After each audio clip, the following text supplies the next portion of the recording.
Au cours d'un déjeuner tendu avec son fils en fauteuil roulant, un magnate habitué au contrôle absolu est interrompu par une petite fille pauvre et pieds nus. « Donnez-moi à manger, et je guérirai votre fils », dit-elle, en le regardant fixement sous le regard incrédule des personnes présentes. L'homme réagit avec mépris, mais ce qui se passe quelques minutes plus tard bouleverse toutes ses convictions. C'est là, dans ce silence chargé de miracles et de repentir, que commence la transformation d'un empire et d'une âme. Si cette histoire vous a intéressé, n'oubliez pas de vous abonner à notre chaîne et de nous dire de quelle ville vous nous regardez. Nous continuerons. Le soleil de juin baignait les Champs-Élysées d'une lumière dorée.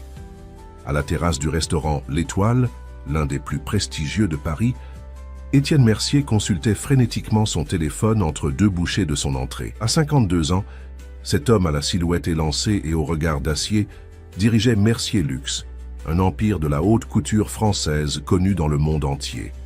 Ses costumes sur mesure et sa montre valant le prix d'un appartement parisien affichaient ostensiblement sa fortune. Face à lui, dans une chaise roulante spécialement conçue, son fils Mathieu, 9 ans, contemplait sans appétit son assiette de saumon.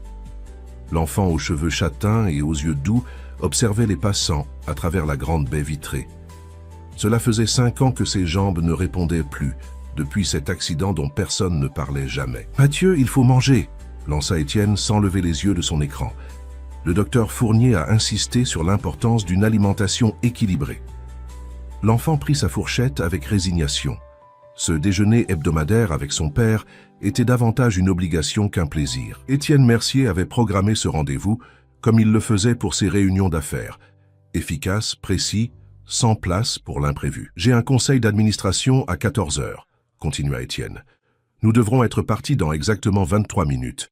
Pierre nous attend avec la voiture. » Le maître d'hôtel s'approcha discrètement. « Monsieur Mercier, est-ce que tout est à votre convenance ?»« Le vin est trop chambré, » répondit Étienne sans hésitation.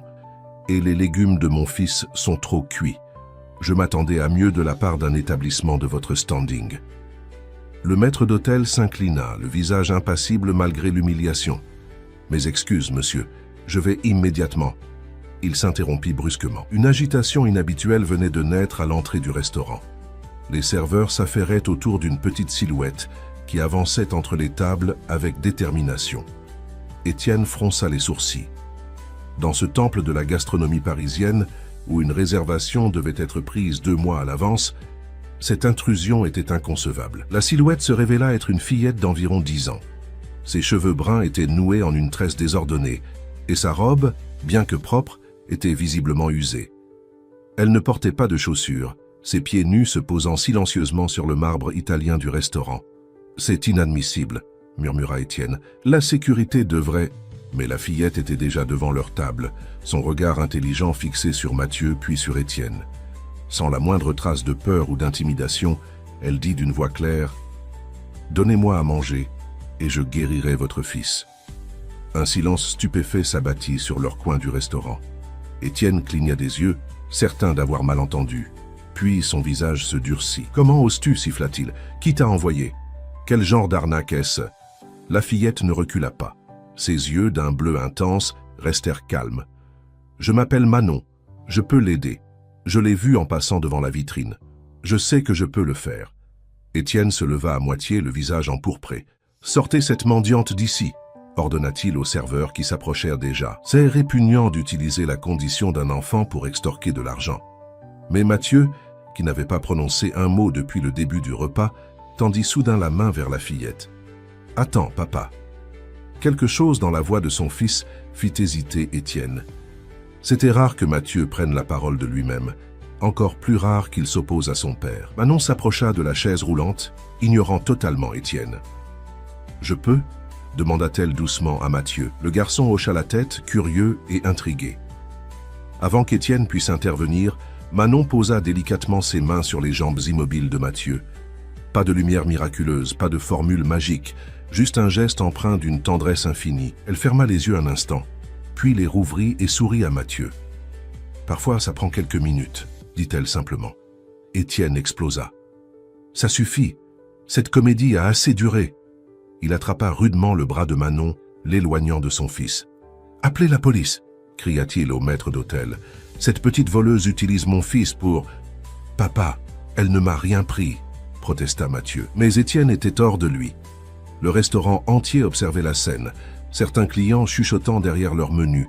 Pour un homme dont la réputation était tout, cette situation était intolérable. 2 serveurs escortèrent Manon vers la sortie. La fillette ne résista pas, ne protesta pas.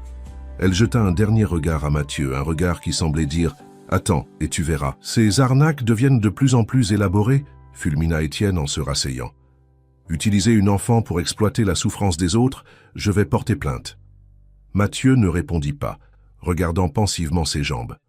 Le déjeuner se termina dans un silence pesant, Étienne consultant frénétiquement ses emails pour dissiper sa colère. 10 minutes plus tard, alors qu'ils attendaient que Pierre amène la voiture, Mathieu eut un mouvement brusque. « Papa ?»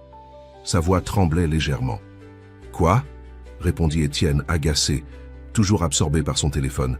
« Je sens quelque chose dans mes jambes. » Étienne leva enfin les yeux, prêt à réprimander son fils pour ce qu'il considérait comme une plaisanterie de mauvais goût. Mais l'expression de Mathieu le figea. Le garçon regardait ses jambes avec une incrédulité mêlée d'espoir. « Je sens... c'est comme si elles étaient chaudes et elles picotent. » Étienne sentit son cœur s'accélérer.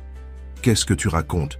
Ce n'est pas possible. »« Je te jure, papa, c'est comme des fourmis partout. » L'excitation dans la voix de Mathieu était palpable. Incrédule, Étienne s'agenouilla devant son fils et toucha ses jambes à travers le tissu de son pantalon.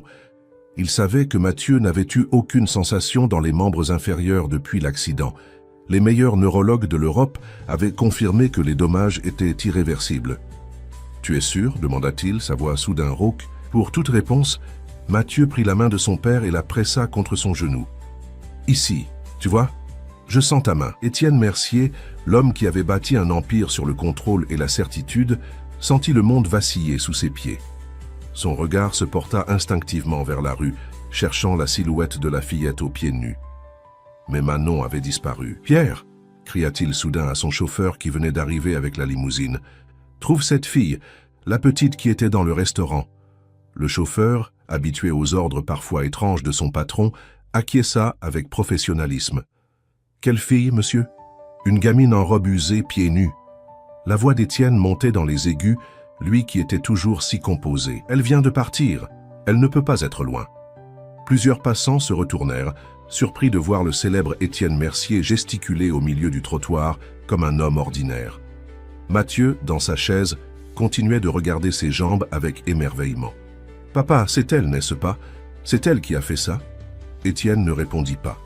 Comment expliquer l'inexplicable? Comment lui, un homme de raison et de science, pourrait-il admettre qu'une fillette sortie de nulle part avait accompli ce que la médecine moderne avait jugé impossible?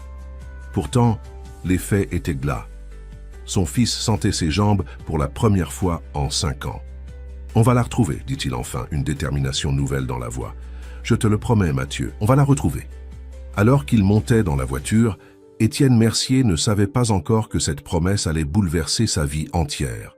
Que la recherche de cette mystérieuse Manon le conduirait non seulement dans les quartiers les plus démunis de Paris, mais aussi dans les recoins les plus sombres de sa propre conscience. Le puissant Étienne Mercier, habitué à tout contrôler, venait d'être confronté à l'incontrôlable. Et rien ne serait plus jamais comme avant. La nuit était tombée sur Paris. Dans le penthouse qui occupait les 2 derniers étages d'un immeuble haussmannien près du parc Monceau, Étienne faisait les 100 pas. La réunion du conseil d'administration avait été annulée. Une première dans l'histoire de Mercier Luxe. Laurent Thibault, son directeur financier et ami de 30 ans, l'avait appelé 6 fois. Étienne n'avait répondu à aucun appel. Dans la chambre voisine, Mathieu dormait enfin, épuisé par les émotions de la journée. Le docteur Moreau, médecin personnel de la famille, était venu en urgence. Il avait examiné Mathieu pendant près d'1 heure, multipliant les tests de sensibilité, consultant les dossiers médicaux sur sa tablette, secouant la tête avec incrédulité. « C'est inexplicable », avait-il finalement déclaré, retirant ses lunettes pour les essuyer nerveusement. « Les sensations sont réelles. Il y a une activité nerveuse que je n'ai jamais observée auparavant. Je voudrais faire des examens plus approfondis demain, mais c'est impossible, n'est-ce pas ?» avait complété Étienne, le regard fixé sur son fils qui souriait pour la première fois depuis des mois. Le médecin avait hoché la tête. « Selon tout ce que nous savons, oui, la moelle épinière ne se régénère pas ainsi, pas spontanément, pas après 5 ans. Maintenant seul dans son bureau au mur de verre donnant sur la tour Eiffel illuminée, Étienne contemplait les rapports préliminaires de l'agence de sécurité qu'il avait engagée. 6 équipes quadrillaient déjà les environs des Champs-Élysées, interrogeant commerçants et habitants, examinant les enregistrements des caméras de surveillance. Son téléphone vibra. C'était Philippe Legrand, le chef de la sécurité. « Monsieur Mercier, nous avons des images de la fillette quittant le restaurant. Elle a pris la direction de la place de la Concorde, puis s'est dirigée vers les Tuileries. Nous la perdons ensuite près d'une bouche de métro. Continuez à chercher. Élargissez le périmètre. Vérifiez les refuges, les centres d'accueil, les hôpitaux. Cet enfant ne peut pas s'être volatilisé. » La voix d'Étienne était tendue, presque suppliante. « Monsieur, si je peux me permettre, qu'est-ce que cette fillette a fait exactement ?» Étienne ferma les yeux un instant. « Comment expliquer ? Elle a aidé mon fils. C'est tout ce que vous avez besoin de savoir. » Après avoir raccroché, il se versa un verre de cognac qu'il n'avait pas l'intention de boire. Son reflet dans la baie vitrée lui renvoyait l'image d'un homme qu'il ne reconnaissait plus. Les certitudes d'Étienne Mercier s'étaient toujours construites sur le rationnel, le quantifiable, le contrôlable, l'argent, le pouvoir, l'influence, des variables qu'il manipulait avec virtuosité. Mais aujourd'hui, tout basculait. Si ce que Mathieu expérimentait était réel, et tous les signes l'indiquaient, alors Étienne devait accepter l'existence de l'inexplicable. « Papa ?» Étienne se retourna brusquement. Mathieu était là, dans l'encadrement de la porte, dans sa chaise roulante. « Tu devrais dormir », dit doucement Étienne, surpris par la tendresse dans sa propre voix. « Je n'y arrive pas. Mes jambes, elles continuent de picoter. » Mathieu hésita. « Tu crois qu'elle va revenir ?»« Manon ?» Étienne s'agenouilla devant son fils, posant ses mains sur les siennes. « Je vais la retrouver, je te le promets. »« Pourquoi l'as-tu chassée ?»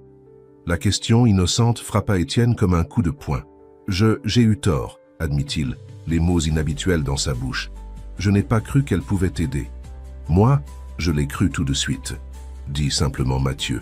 Ses yeux étaient différents. Étienne se rappela ses yeux bleus, d'une intensité troublante. Qu'avait-il manqué que son fils avait immédiatement perçu? Le lendemain matin, la quête s'intensifia. Étienne avait mobilisé toutes ses ressources, des détectives privés, des experts en reconnaissance faciale, même d'anciens policiers devenus consultants pour son entreprise. La photo de Manon, extraite des caméras de surveillance, circulait désormais dans tous les arrondissements de Paris. À l'hôpital américain de Neuilly, Mathieu subissait une batterie de tests. IRM, électromyogramme, analyse sanguine, chaque spécialiste voulait comprendre le phénomène. Étienne restait à ses côtés, repoussant réunions et obligations, lui qui n'avait jamais assisté à un rendez-vous médical de son fils auparavant. « Les résultats sont déconcertants », expliqua le docteur Lefebvre, neurologue de renommée internationale. Il y a une activité nerveuse qui n'existait pas lors des derniers examens, comme si certaines connexions se reformaient progressivement. Est-ce que ça veut dire qu'il va remarcher? La question qu'Étienne n'osait pas formuler depuis la veille. Le médecin ajusta ses lunettes. Je ne peux pas l'affirmer. C'est sans précédent. Mais ce que nous observons est prometteur. En quittant l'hôpital, Étienne remarqua le changement chez son fils. Ce n'était pas seulement physique, c'était une lueur d'espoir dans ses yeux, une énergie nouvelle qui irradiait de lui. Dans la voiture, Mathieu rompit le silence. « Papa, est-ce que je peux demander quelque chose ?»« Bien sûr, » répondit Étienne, réalisant qu'il ne disait jamais ces mots à son fils. « Est-ce qu'on peut aller au parc? Pas pour les examens ou les thérapies, juste pour regarder les bateaux sur le lac. » Étienne sentit sa gorge se serrer. Quand avait-il cessé de faire des choses normales avec son fils? Quand les voyages d'affaires, les conférences téléphoniques et les lancements de produits étaient-ils devenus plus importants que ces moments simples? « Bien sûr, » répéta-t-il. Pierre, direction le parc des Buttes-Chaumont. L'après-midi au parc fut comme une révélation. Étienne observa son fils rire devant les canards qui se disputaient un morceau de pain, s'émerveiller devant un bateau miniature télécommandé, discuter avec un vieux monsieur qui pêchait près de la berge. Avait-il déjà entendu Mathieu rire ainsi? Son téléphone vibra. C'était encore Philippe Legrand. Monsieur Mercier, nous avons peut-être une piste. Une femme travaillant dans un centre d'accueil du 19e arrondissement croit reconnaître la fillette. Elle viendrait occasionnellement avec sa mère pour les repas gratuits. Le cœur d'Étienne s'accéléra. J'arrive immédiatement. Il hésita, regardant Mathieu qui observait paisiblement l'eau du lac. Non, corrigea-t-il. Envoyez-moi l'adresse. J'irai ce soir. Pour la première fois de sa vie d'adulte, Étienne Mercier remettait à plus tard une urgence professionnelle pour rester avec son fils. À la tombée de la nuit, après avoir couché Mathieu, Étienne se rendit au centre d'accueil, les Mimosas, dans un quartier populaire de Paris. Le contraste avec son environnement habituel était saisissant. Ici, pas de façade haussmannienne impeccable, pas de boutique de luxe, pas de voituriers en gants blancs, juste la réalité brute d'une ville à 2 vitesses. Le centre était une ancienne école reconvertie, aux murs défraîchis mais propres. À l'intérieur, une vingtaine de tables, où des bénévoles servaient un repas chaud à une file de personnes silencieuses. Étienne, dans son costume italien, attirait tous les regards. Madame Rousseau, la directrice, le conduisit dans son modeste bureau. La petite dont vous parlez vient ici depuis environ 6 mois, pas régulièrement. Elle s'appelle effectivement Manon. Sa mère, Sophie, est très méfiante. Elles ne dorment pas ici, je ne sais pas où elles habitent. Cette femme, Sophie, pouvez-vous me dire autre chose sur elle? La directrice hésita. Ce n'est pas dans nos habitudes de partager des informations sur nos bénéficiaires, monsieur Mercier. Je comprends, mais c'est important. Je crois que sa fille pourrait aider le mien. Il sortit son téléphone, montrant une photo de Mathieu dans sa chaise roulante. Quelque chose dans son regard dut convaincre Madame Rousseau. Sophie est une femme éduquée, ça se voit. Elle n'a pas toujours vécu dans la précarité. Elle aide parfois à la comptabilité du centre. Quant à Manon, cet enfant est spécial. Elle a une façon de regarder les gens, comme si elle voyait à travers eux. Savez-vous quand elles reviendront? Elles viennent généralement le mercredi soir, dans 2 jours. 2 jours. Une éternité pour Étienne, qui n'avait jamais su attendre. En rentrant chez lui, il fut accueilli par Madame Leroy, la gouvernante qui s'occupait de Mathieu depuis sa naissance. « Monsieur, venez vite !» Son visage habituellement impassible était bouleversé. Étienne se précipita dans la chambre de son fils. Mathieu était assis sur son lit, les jambes pendantes sur le côté. « Papa, regarde !» Et sous les yeux incrédules d'Étienne, Mathieu bougea légèrement son pied droit. Un mouvement infime, presque imperceptible, mais réel. « Je l'ai fait plusieurs fois, » dit Mathieu, le visage illuminé de fierté. C'est comme si quelque chose se réveillait. Étienne s'effondra à genoux devant le lit, prenant son fils dans ses bras. Des larmes qu'il n'avait pas versées depuis l'enterrement de sa femme coulaient librement sur ses joues. « C'est merveilleux, Mathieu, merveilleux !» Cette nuit-là, Étienne ne dormit pas. L'attente de ces 2 jours lui semblait insupportable. Il devait retrouver Manon. Non pas seulement pour Mathieu maintenant, mais pour comprendre, pour remercier, pour s'excuser. Ce qu'Étienne ignorait encore, c'est que quand il rencontrerait enfin Sophie, la mère de Manon, il ferait face à son passé d'une manière qu'il n'aurait jamais pu imaginer. Le mercredi arriva avec une lenteur exaspérante. Étienne avait annulé tous ses rendez-vous pour la semaine, une première dans sa carrière. Laurent Thibault était venu en personne au Penthouse, inquiet pour son ami et l'entreprise. « Étienne, les actionnaires s'interrogent. Le cours de l'action a chuté de 3 points depuis ton absence. Que se passe-t-il » Assis dans son salon aux lignes épurées, Étienne contemplait la ville en contrebas. Comment expliquer à Laurent, pragmatique jusqu'au bout des ongles, ce qu'il vivait? « C'est Mathieu, dit-il finalement. Il y a un développement dans son état. » Le visage de Laurent s'adoucit immédiatement. Il connaissait Mathieu depuis sa naissance, avait été présent lors de l'accident, avait vu son ami se transformer en un homme plus dur, plus froid, après le diagnostic d'irréversibilité. « Une amélioration ?» demanda-t-il prudemment. Il retrouve des sensations dans ses jambes. Il peut bouger son pied droit. Étienne se tourna vers lui. Les médecins n'ont aucune explication. Laurent s'assit lentement. « C'est extraordinaire, Étienne. Ce n'est pas tout. » Étienne hésita puis décida de faire confiance à son plus vieil ami. C'est arrivé après qu'une fillette l'ait touché, une enfant inconnue qui a promis de le guérir. Laurent cligna des yeux plusieurs fois, absorbant l'information. Dans leur monde cartésien de chiffres et de projections, cette histoire semblait sortir tout droit d'un conte. « Je dois la retrouver », poursuivit Étienne. Ce soir, je vais dans un centre d'accueil où elle se rend parfois. Après un long silence, Laurent hocha simplement la tête. Je m'occupe de l'entreprise. Prends le temps qu'il faut. À 18 h, Étienne était déjà en position près du centre Les Mimosas, garé dans une rue adjacente. Il avait troqué son costume habituel contre un jean et un pull simple, tentant, sans grand succès, de se fondre dans l'environnement. À 19 h, les premiers bénéficiaires commencèrent à arriver pour le dîner. Étienne scrutait chaque visage, chaque silhouette, le cœur battant. À 19 h 30, il les vit. Manon marchait d'un pas léger, tenant la main d'une femme mince aux longs cheveux châtains attachés en queue de cheval. Même à distance, Étienne pouvait voir que la mère et la fille partageaient les mêmes yeux bleus perçants. Il sortit de sa voiture, les jambes soudain lourdes. Comment aborder cette femme? Que lui dire? La vérité semblait trop fantastique, même à ses propres oreilles.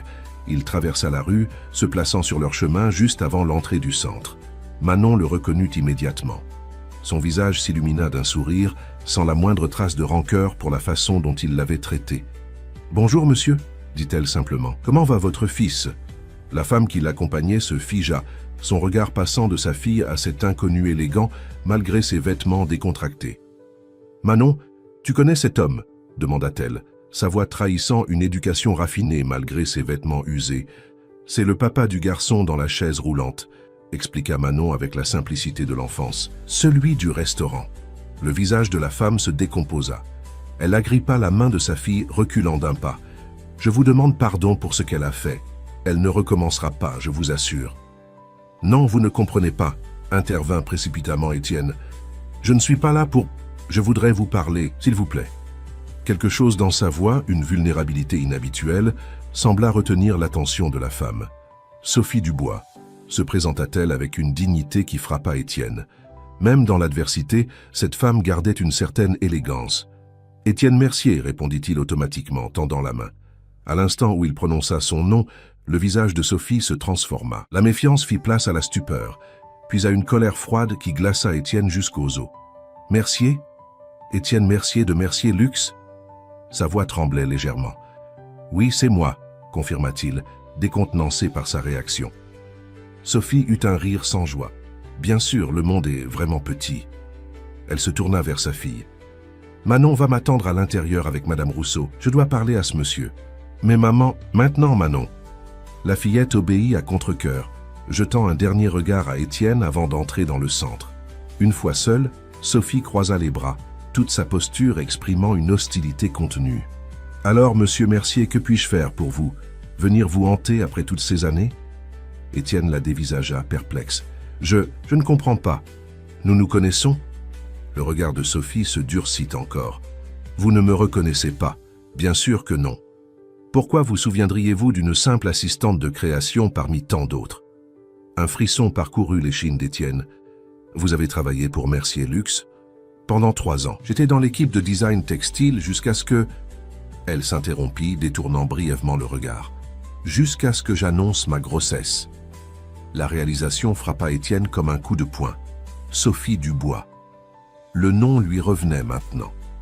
Une jeune designer prometteuse, travailleuse, talentueuse. Il se souvenait vaguement d'une histoire de licenciement controversée, quelque chose qu'il avait délégué à son service des ressources humaines.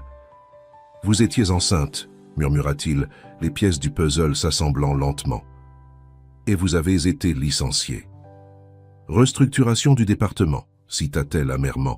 C'est ce que disait la lettre. Curieusement, j'étais la seule restructurée ce mois-là.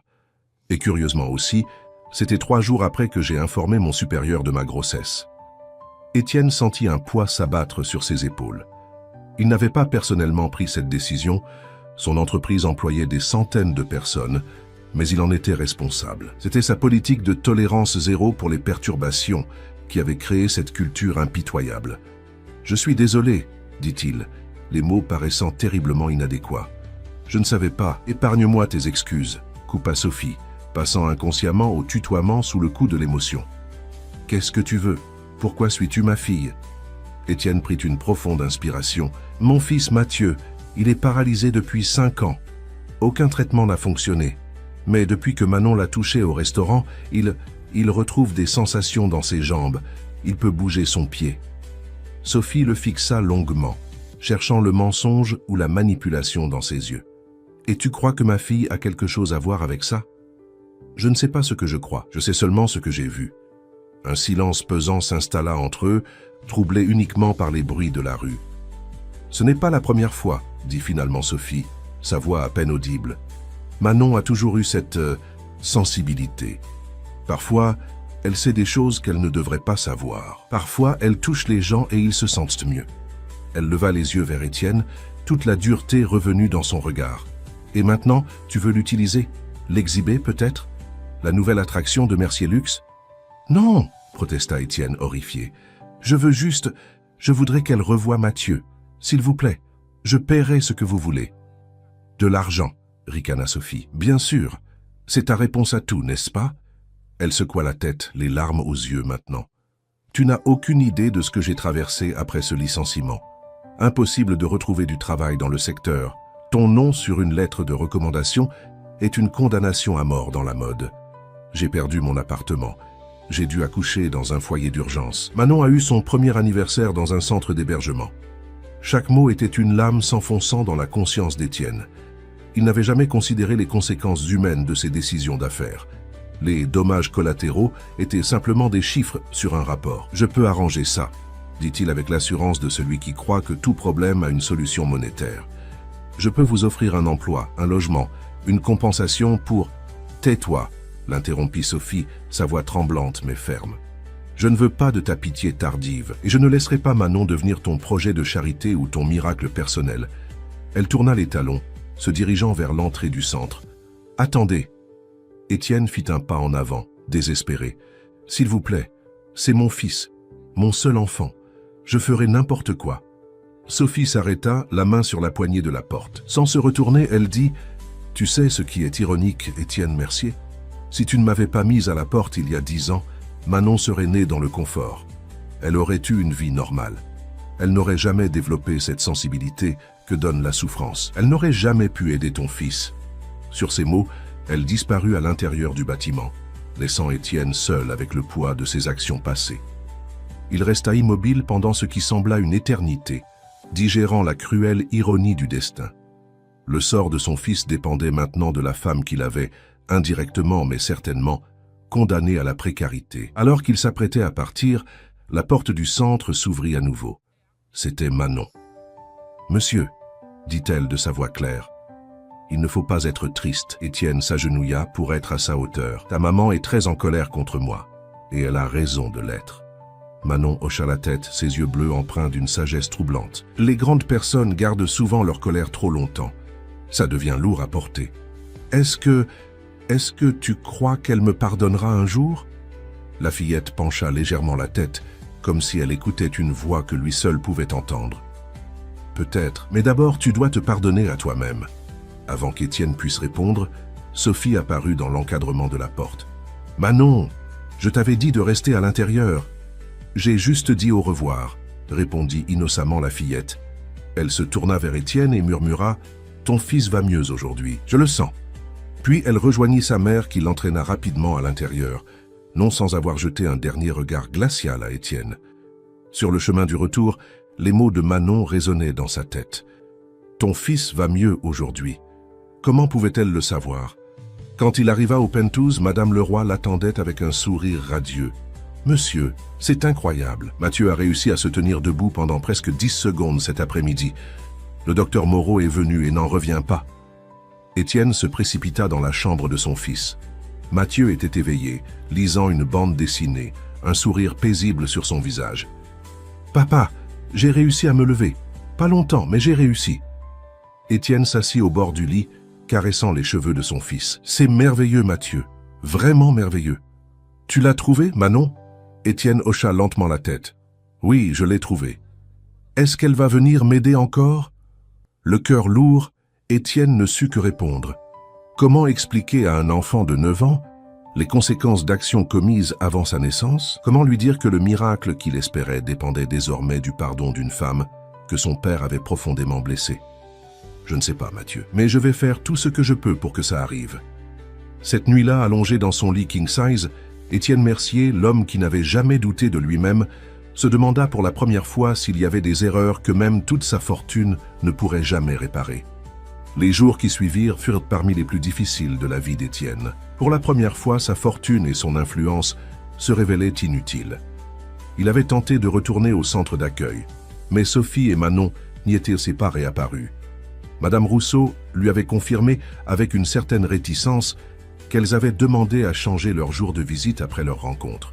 Pendant ce temps, l'état de Mathieu connaissait des hauts et des bas déconcertants. Certains jours, il parvenait à se tenir debout quelques secondes, voire à faire un pas hésitant.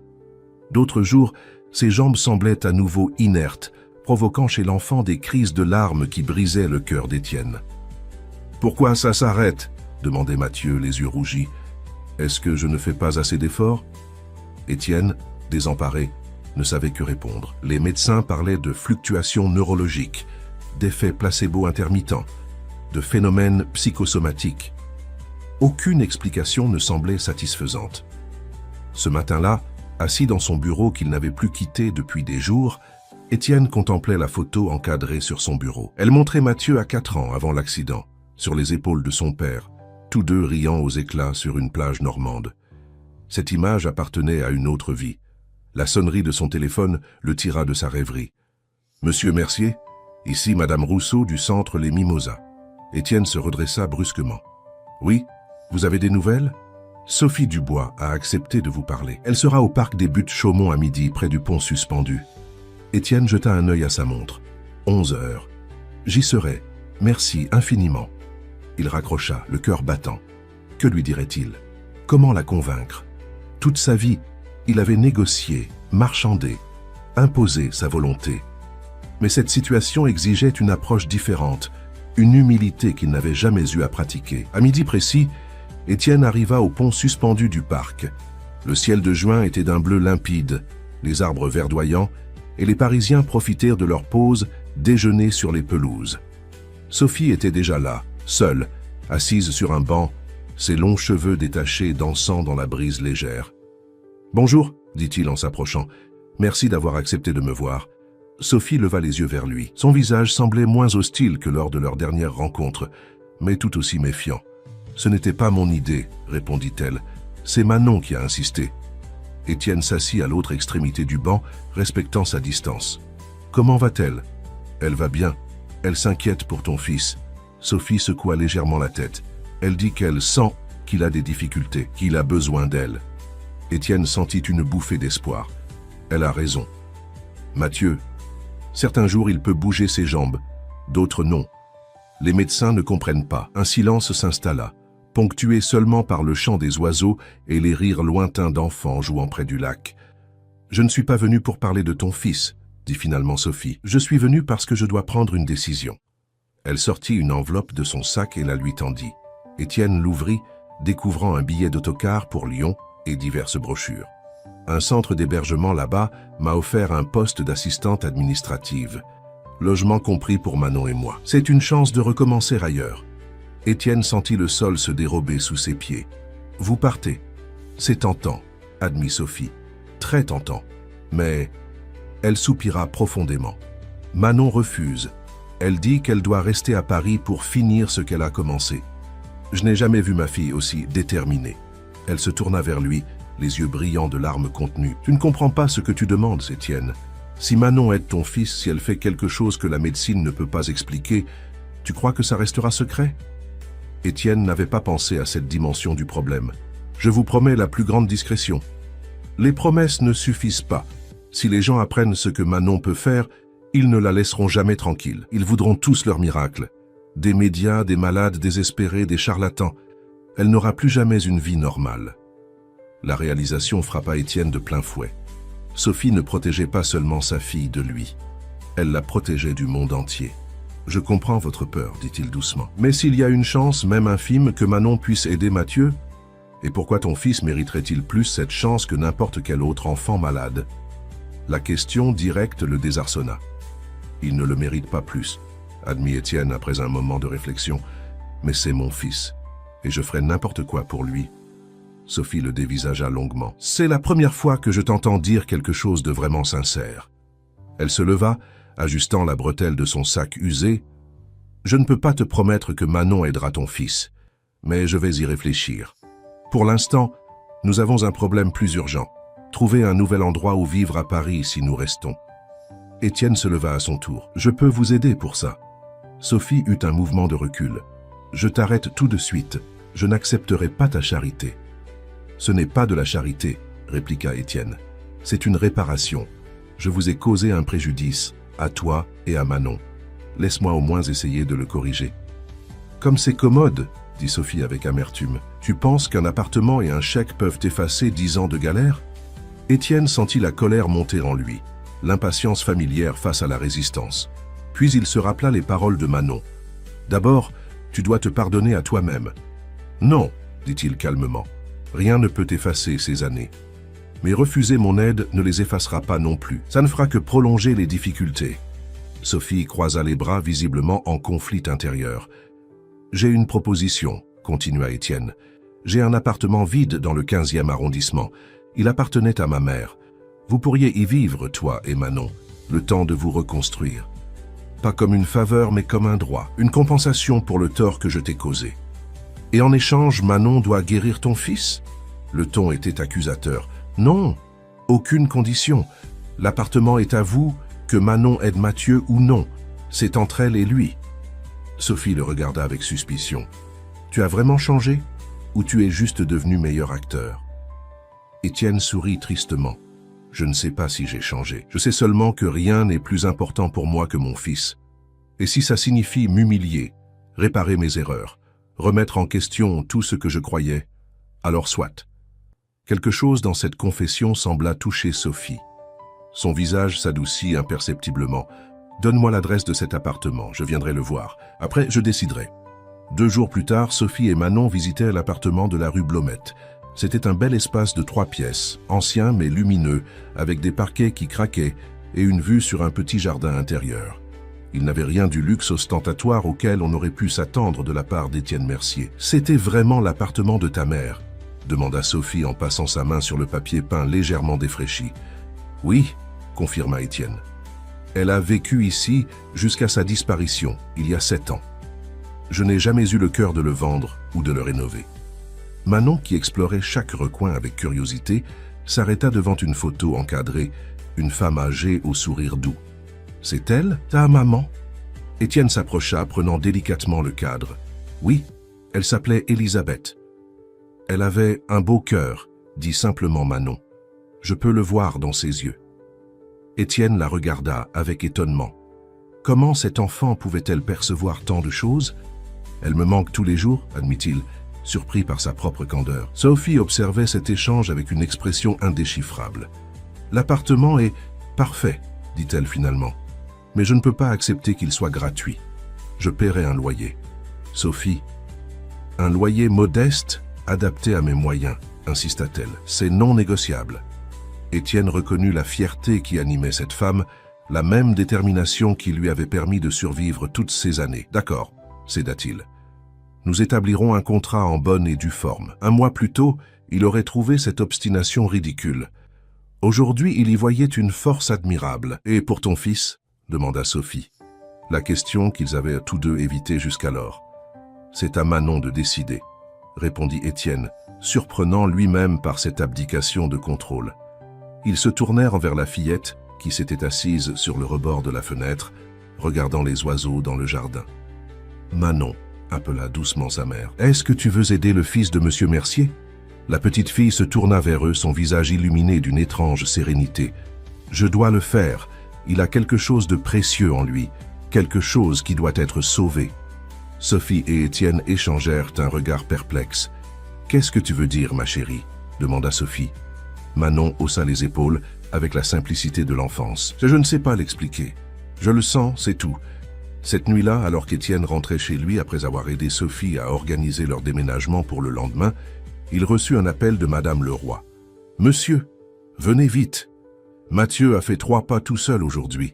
3 pas sans aucune aide. » Étienne accéléra, le cœur battant d'espoir. Était-ce une coïncidence si cette avancée survenait le jour même où Manon avait accepté de l'aider?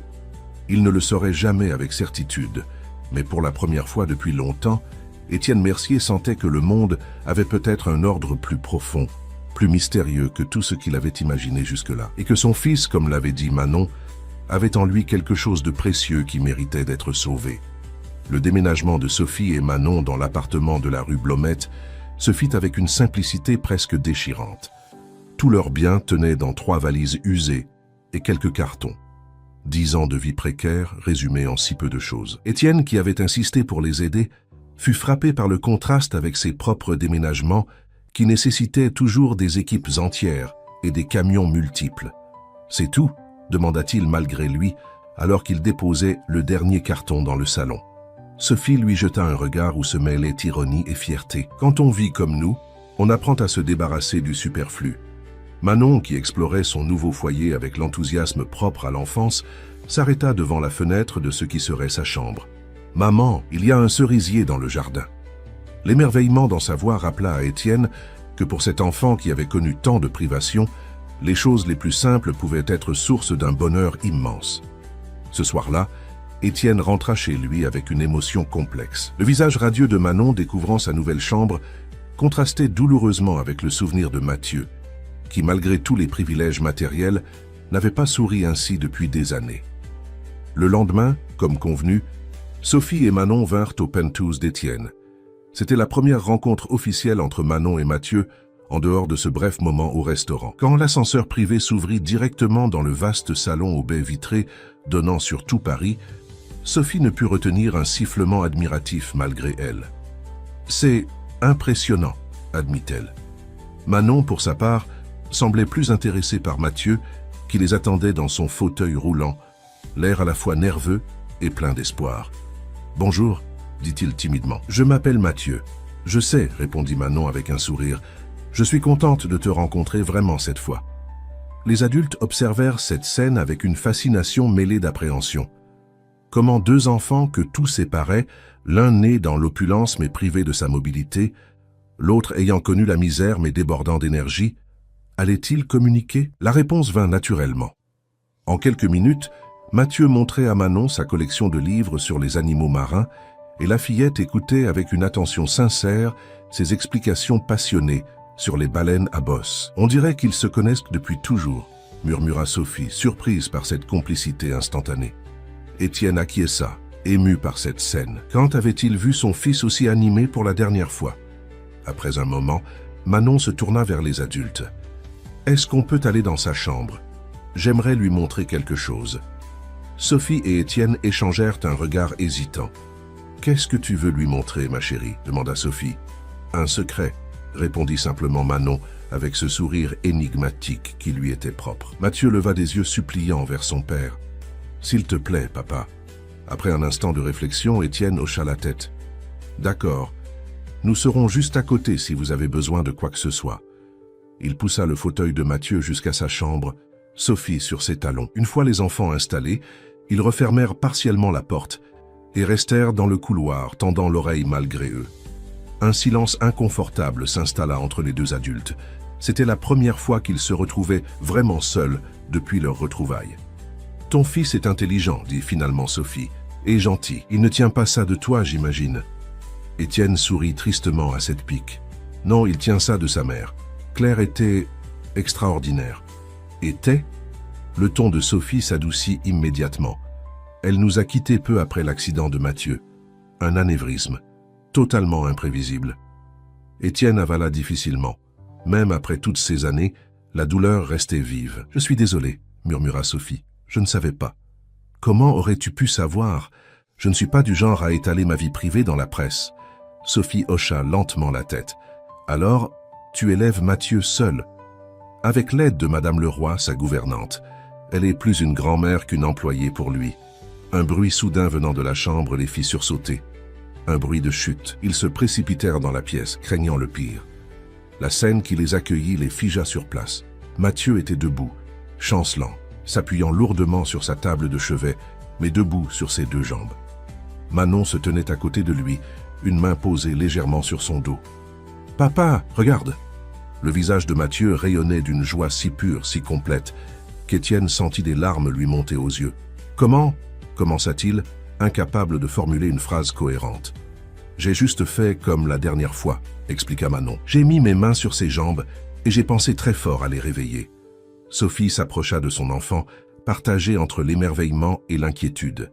« Manon, qu'est-ce que tu as fait exactement ?» La fillette haussa les épaules. Je ne sais pas comment l'expliquer. C'est comme si je pouvais voir à l'intérieur de lui. Il y a des fils qui sont déconnectés. Je les reconnecte, c'est tout. Étienne s'avança lentement vers son fils, craignant presque que ce miracle ne s'évanouisse s'il s'approchait trop vite. « Tu peux marcher ?»« Pas encore vraiment, » admit Mathieu. « Mais je sens tout. Mes orteils, mes genoux, tout. » Avec une précaution infinie, Étienne prit les mains de son fils dans les siennes et essaie de faire un pas vers moi. Le silence dans la pièce était absolu. Sophie retenait son souffle. Manon observait avec une concentration intense. Mathieu leva son pied droit, tremblant sous l'effort, et le posa quelques centimètres plus loin, puis le gauche. Un pas minuscule, mais un pas néanmoins, puis un autre. Quand il atteignit finalement les bras de son père, l'émotion submergea Étienne. Il serra son fils contre lui, incapable de parler, des larmes silencieuses coulant sur son visage. « Merci », articula-t-il finalement en direction de Manon. « Merci infiniment. » La fillette sourit simplement. « Ce n'est pas fini. Il faudra que je revienne. Les fils se détachent parfois. » Sophie s'approcha de sa fille et l'enlaça protectivement. « Tu es fatiguée, ma chérie ?»« Un peu, » admit Manon. « Ça demande beaucoup d'énergie de voir les fils. » Étienne, qui tenait toujours Mathieu contre lui, se tourna vers Sophie. « Restez dîner avec nous, s'il vous plaît. » Quelque chose dans sa voix, une vulnérabilité nouvelle, une gratitude qui dépassait les mots, sembla toucher Sophie. « D'accord, » accepta-t-elle, « mais juste pour ce soir. » Ce dîner fut étrangement normal, presque familial. Mathieu, épuisé par ses efforts mais euphorique, raconta à Manon toutes ses passions. Les baleines, l'espace, les romans d'aventure. La fillette l'écoutait avec une attention qui semblait transcender son âge, posant des questions pertinentes qui révélaient une intelligence vive. Sophie, observant cette scène, se détendit progressivement. En voyant Étienne interagir avec les enfants, attentif, patient, loin de l'homme d'affaires implacable qu'elle avait connu, elle commença à entrevoir une autre facette de cet homme qu'elle avait détesté pendant tant d'années. Après le dessert, alors que les enfants somnolaient sur le canapé devant un documentaire sur les océans, Étienne servit un café à Sophie sur la terrasse baignée par les lumières de Paris. « Comment l'as-tu découvert, le don de Manon ?» demanda-t-il doucement. Sophie contempla la ville en contrebas avant de répondre. C'était il y a environ 3 ans. Nous étions dans un parc et un vieil homme a fait un malaise cardiaque devant nous. Manon s'est précipitée vers lui avant que je puisse l'arrêter. Elle a posé ses mains sur sa poitrine et a fermé les yeux. L'homme s'est redressé presque immédiatement, comme si rien ne s'était passé. Elle but une gorgée de café. J'ai essayé de me convaincre que c'était une coïncidence. Mais ensuite, il y a eu d'autres incidents.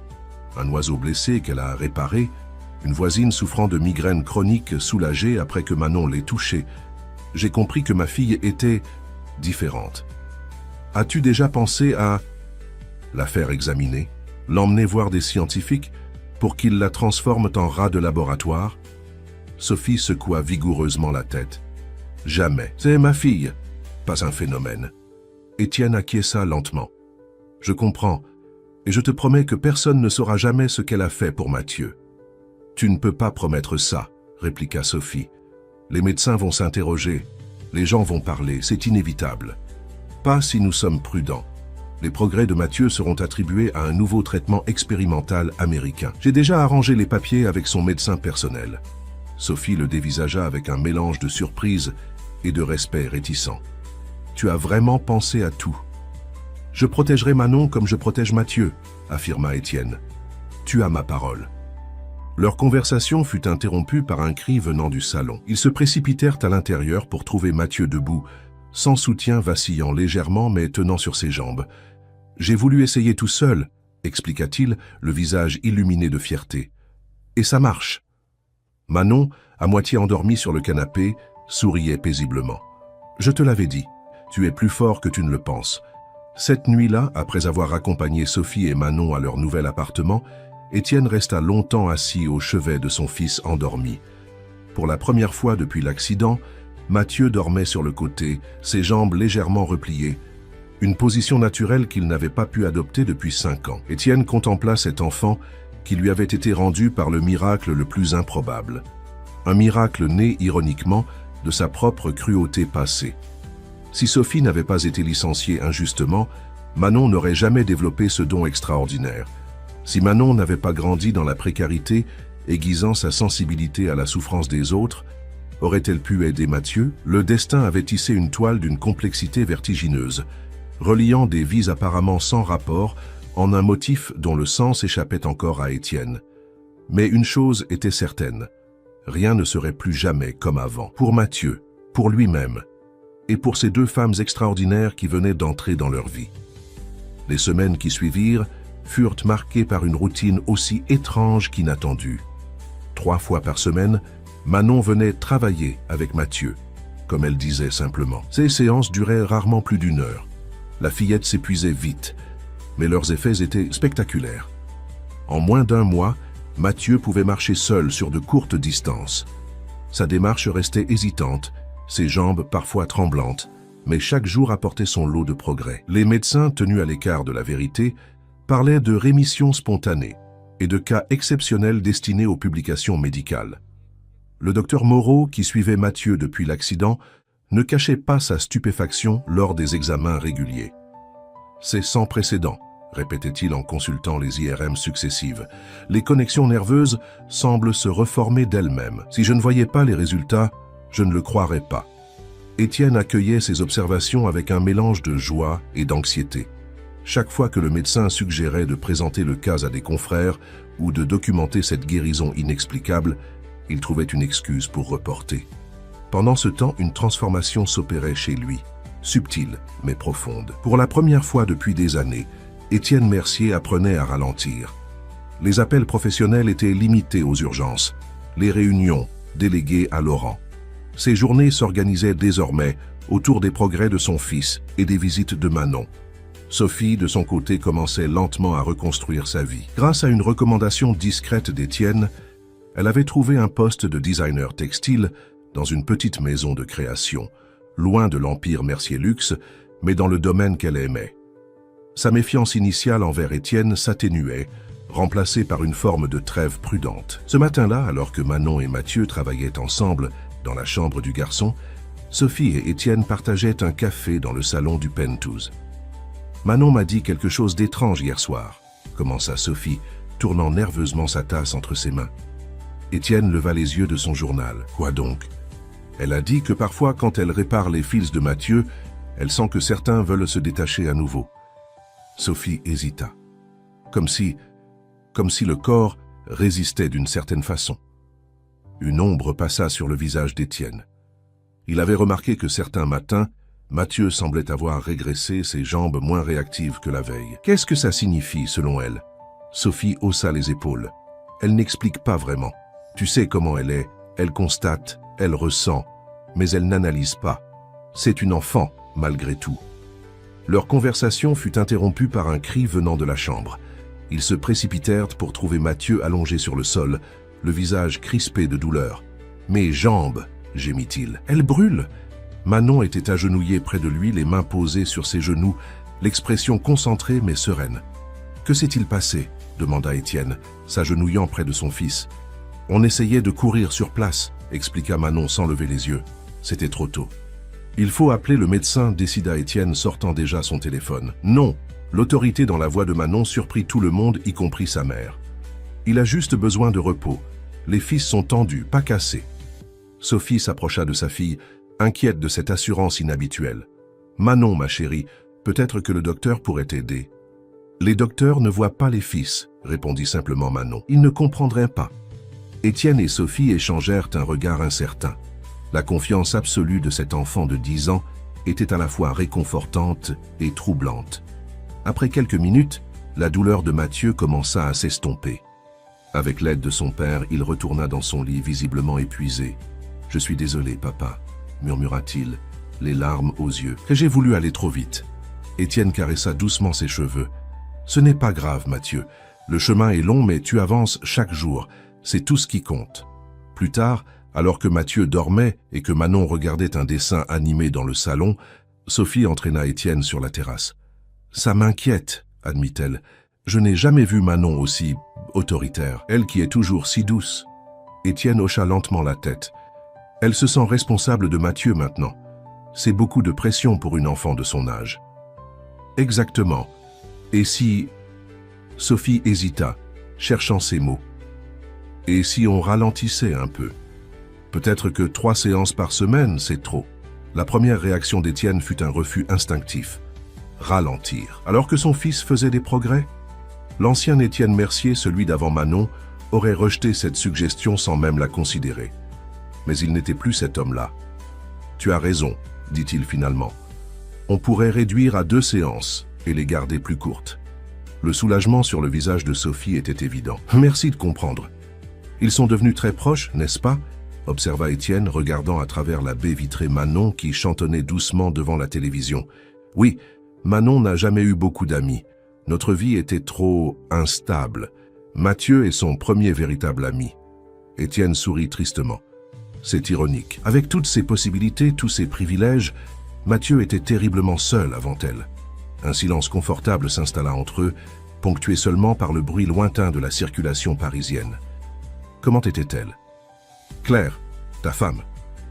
La question de Sophie, inattendue, prit Étienne au dépourvu.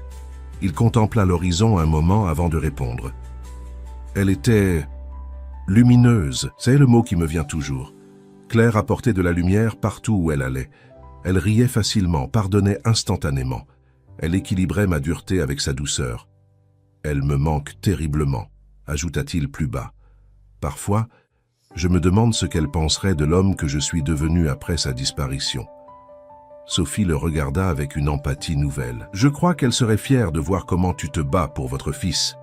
Peut-être, ou peut-être serait-elle déçue que j'ai mis si longtemps à comprendre ce qui compte vraiment. Cette conversation marqua un tournant dans leur relation. Pour la première fois, ils se parlaient vraiment. Non pas comme des adversaires liés par les circonstances, mais comme 2 parents solitaires partageant des préoccupations communes. Le lendemain matin, alors qu'Étienne préparait le petit déjeuner de Mathieu, il reçut un appel du docteur Moreau. « Étienne, j'ai une excellente nouvelle. J'ai présenté anonymement le cas de Mathieu à mes collègues de Johns Hopkins. Ils sont fascinés et voudraient l'inclure dans une étude sur la régénération nerveuse. » Étienne sentit une sueur froide couler le long de son dos. « Une étude? Vous voulez dire des publications, des examens supplémentaires? » Exactement. C'est une opportunité extraordinaire. Imaginez les avancées médicales qui pourraient découler de ce cas. Des centaines d'enfants dans la situation de Mathieu pourraient bénéficier de... Non. La réponse d'Étienne fut si abrupte que le médecin s'interrompit. « Pardon ? J'ai dit non, docteur. Mathieu n'est pas un sujet d'étude. Il est en convalescence et a besoin de tranquillité, pas de devenir un cas d'école. » Un silence confus s'installa à l'autre bout de la ligne. « Étienne, je comprends votre réticence, mais vous devez considérer le bien commun. Ce que nous observons chez Mathieu est sans précédent. » « Ma décision est prise, trancha Étienne. Aucune étude, aucune publication. Si vous ne pouvez pas respecter cela, je serai contraint de changer de médecin. » Après avoir raccroché, Étienne resta immobile dans la cuisine, le cœur battant. Il venait de menacer le médecin qui suivait son fils depuis l'accident, un homme qu'il respectait profondément. Mais il n'avait pas le choix. La protection de Manon et par extension, celle de Mathieu, passait avant tout. Plus tard ce jour-là, Étienne appela Sophie pour lui faire part de cette conversation. « Je crois que nous allons devoir être encore plus prudents, » conclut-il. « Les médecins commencent à poser trop de questions. »« Je te l'avais dit, » soupira Sophie. « C'était inévitable. Une guérison comme celle-ci ne passe pas inaperçue. Que suggères-tu » Un silence, puis « Peut-être devrions-nous envisager une pause ?» Une pause? Le cœur d'Étienne manqua un battement. « Tu veux dire arrêter les séances ?»« Pas définitivement, » précisa Sophie. « Juste le temps que les choses se calment, que les médecins attribuent les progrès de Mathieu à sa rééducation normale. » Étienne ferma les yeux, tiraillé entre son désir de voir son fils complètement guéri et la nécessité de protéger Manon. « Je vais y réfléchir. » Cette nuit-là, alors qu'il veillait sur le sommeil de Mathieu, Étienne fut surpris de voir son fils ouvrir soudainement les yeux. « J'ai entendu ta conversation avec le docteur ce matin, » dit doucement Mathieu. « Je suis désolé si je t'ai réveillé, » répondit Étienne, caressant sa joue. « Tu as dit non à cause de Manon, n'est-ce pas? Pour la protéger ?» Étienne hocha lentement la tête, surpris par la perspicacité de son fils. « Oui, Si les médecins découvraient ce qu'elle peut faire, ils voudraient l'étudier, la transformer en expérience. Mathieu resta silencieux un moment, puis ajouta « Je comprends, papa. On doit la protéger, même si ça veut dire que je guérirai moins vite. » Une boule se forma dans la gorge d'Étienne. Son fils de 9 ans montrait plus de sagesse et d'altruisme que lui n'en avait jamais possédé à l'âge adulte. « Tu l'aimes bien, n'est-ce pas ?»« Manon ?» demanda-t-il doucement. Mathieu sourit dans la pénombre. « Elle est mon amie, ma vraie amie.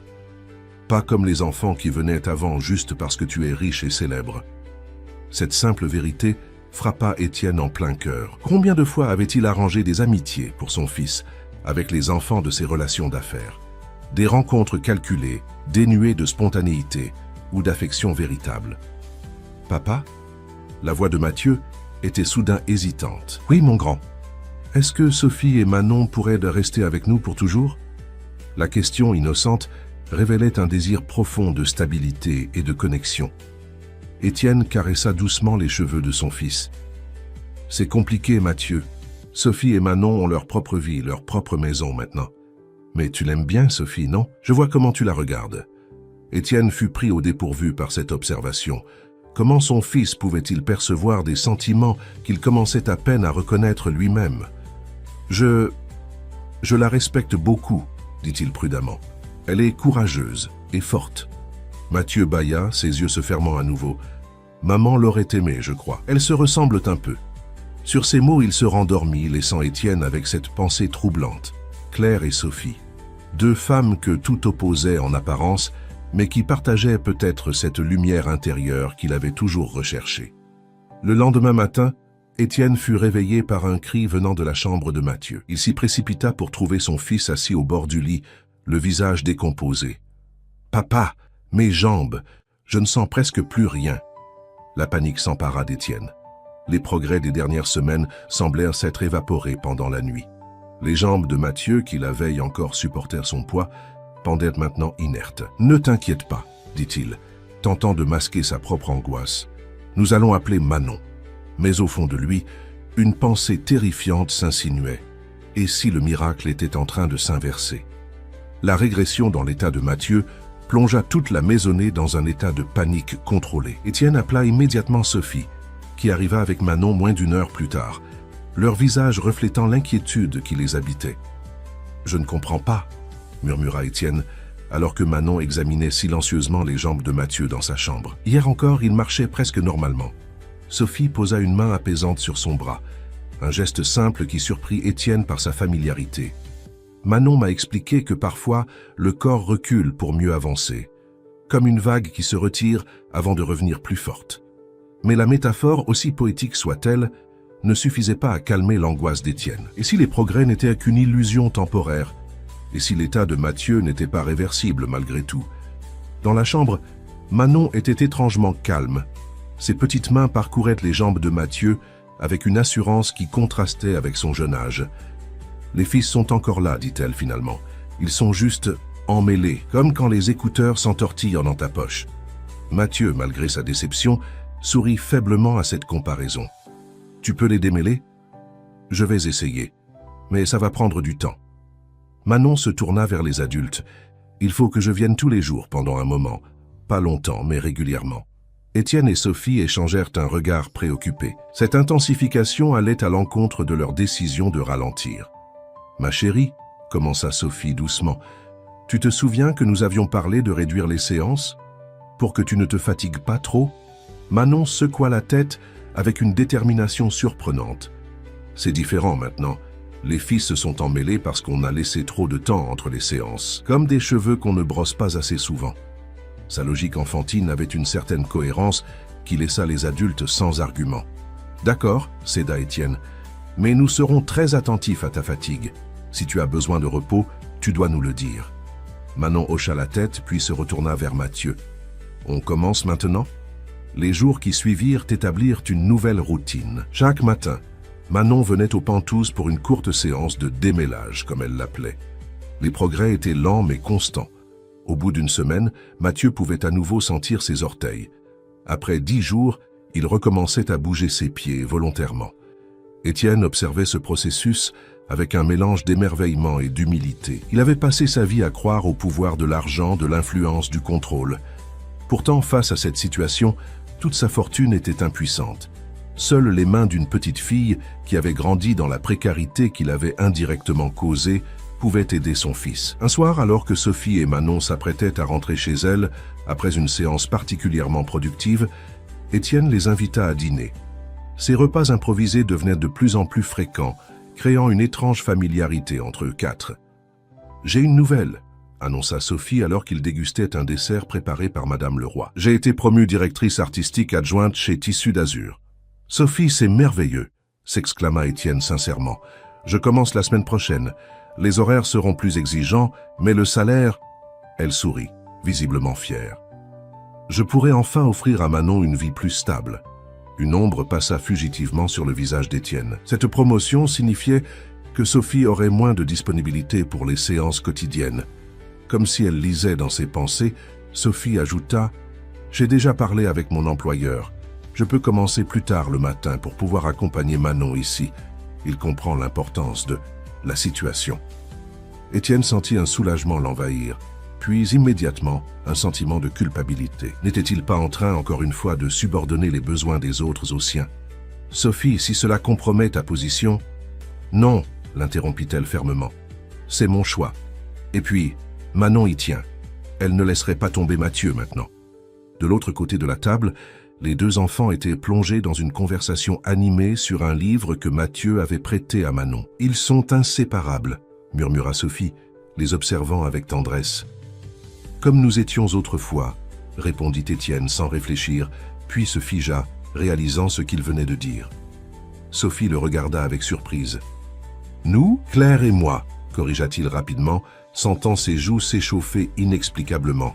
« Avant l'accident. » Sophie hocha lentement la tête, mais quelque chose dans son expression laissait penser qu'elle n'était pas entièrement convaincue par cette explication. La soirée s'acheva dans une atmosphère détendue. Alors qu'Étienne raccompagnait Sophie et Manon à la porte, la fillette se retourna soudain. « Il y a un homme qui vous observe, » dit-elle simplement. Étienne se figea. « Un homme? Quel homme? » « Depuis 3 jours. Il prend des photos de l'immeuble avec un grand appareil. Il était là ce matin quand on est arrivé, et il est encore en bas maintenant. » Sophie serra sa fille contre elle, soudain alarmée. « Manon, pourquoi tu n'as rien dit avant ?» La fillette haussa les épaules. « Je pensais que c'était normal. Les gens riches sont souvent photographiés, non ?» Étienne s'approcha discrètement de la fenêtre et scruta la rue en contrebas. Effectivement, une silhouette se tenait dans l'ombre d'un Porsche, un appareil photo à la main pointé vers l'immeuble. « Restez ici, » ordonna-t-il. « Je vais appeler la sécurité. » En quelques minutes, 2 agents de sécurité privée se dirigeaient vers l'homme mystérieux. De sa fenêtre, Étienne vit une brève altercation, puis l'homme s'éloigna rapidement, les agents sur ses talons. « Qui était-ce » demanda Sophie, le visage pâle. « Je ne sais pas. Probablement un paparazzi. Ça arrive parfois. » Mais l'inquiétude persistait. Les paparazzis s'intéressaient habituellement aux célébrités, pas aux hommes d'affaires, aussi puissants soient-ils. Le lendemain matin, Philippe Legrand, le chef de la sécurité, se présenta au Penthouse avec un rapport troublant. L'homme a été identifié, monsieur Mercier. Il s'appelle Victor Lemaître, journaliste d'investigation pour Le Monde. Étienne sentit son sang se glacer. Un journaliste d'investigation, que cherche-t-il? Philippe hésita. Il travaille apparemment sur un article concernant la guérison miraculeuse de votre fils. Le monde sembla vaciller sous les pieds d'Étienne. Son pire cauchemar prenait forme. Si l'histoire de Manon devenait publique, comment a-t-il su, murmura-t-il, plus pour lui-même que pour Philippe. Apparemment un membre du personnel médical qui a examiné votre fils récemment. Les progrès de Mathieu ont été jugés si extraordinaires que la nouvelle s'est propagée dans les milieux médicaux. Étienne congédia Philippe après lui avoir demandé de renforcer la sécurité autour du penthouse et de l'appartement de Sophie. Puis, il appela immédiatement cette dernière pour l'informer de la situation. « Je le savais, » dit-elle, sa voix tremblant légèrement. « Je savais que ça finirait par arriver. »« Sophie, je suis désolé, je vais m'occuper de ça. Je te promets que... que quoi, Étienne? Que tu vas faire taire un journaliste d'investigation? Que tu vas cacher la vérité indéfiniment ?» Sa voix était teintée d'une amertume résignée. « Peut-être que nous devrions partir, Manon et moi. quitter Paris, recommencer ailleurs. Non. La véhémence de sa propre réaction surprit Étienne. Ce n'est pas la solution. Nous pouvons gérer cette situation. Comment? Laisse-moi parler à ce Lemaître, comprendre ce qu'il sait exactement, ce qu'il cherche. Après avoir raccroché, Étienne resta longtemps immobile, perdu dans ses pensées. Il avait passé sa vie à contrôler les récits, à façonner sa propre légende dans le monde des affaires. Mais cette histoire-là dépassait tout ce qu'il avait connu. L'après-midi même, il avait arrangé une rencontre avec Victor Lemaître dans un café discret du Marais. Le journaliste, un homme d'une quarantaine d'années au regard vif, semblait à la fois surpris et satisfait de cette invitation. « Monsieur Mercier », commença-t-il après les salutations d'usage, « je vous remercie de m'accorder ce temps. J'aurais préféré une approche plus directe, mais vos services de sécurité sont efficaces. » « Qu'est-ce que vous voulez exactement, monsieur Lemaître » demanda Étienne, allant droit au but. Le journaliste sortit un carnet de notes. « Je travaille sur un article concernant votre fils, Mathieu, plus précisément sur sa récupération miraculeuse après 5 ans de paralysie. Les progrès de mon fils sont dus à un traitement expérimental américain, récita Étienne, s'en tenant à la version officielle. Lemaître sourit poliment.